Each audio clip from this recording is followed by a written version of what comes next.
Hello class, my name is Nicholas and I would like to introduce you to our group project.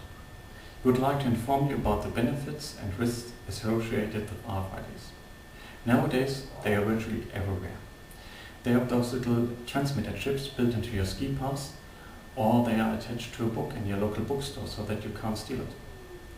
You can even find them in credit cards and passports. Now imagine the following situation.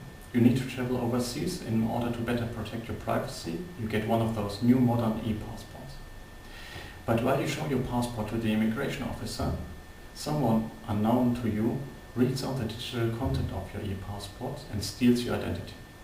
This is just one of the many risks and benefits associated with RFIDs, and we will show you some more. First, I will review some issues associated with e-passports. Then David will explain how RFIDs are used both to track designer clothing as well as in sleepwear for children. And finally, Jamie will talk about the use of RFIDs to prevent credit card fraud. In 2006, the United States introduced e-passports. E-passports contain, among other features, a small RFID chip. According to the Department of Homeland Security, this chip contains basically the same data as your passport. For example, your name, your date of birth, and a digital photograph. Obviously, this makes forgery and identity theft much more difficult and prevents terrorism.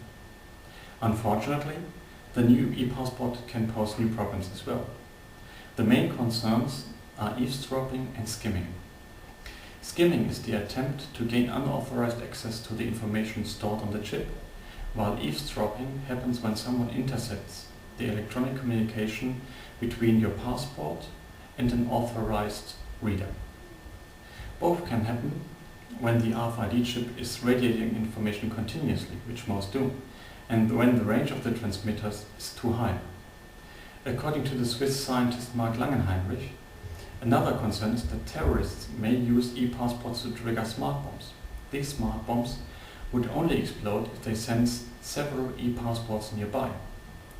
A final privacy concern is that the location of the e-passport holder could be tracked. However, this is very unlikely, says RFID expert Mark Roberti.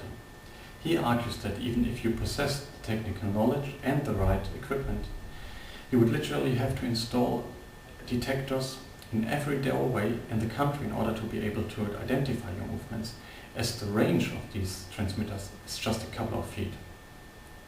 More countermeasures have been introduced as well. For example, a thin aluminum foil that was inserted into the passports. It effectively blocks out all transmissions except when the passport is opened. Also, on the most recent passports, you will need to enter a PIN code as well to access the data.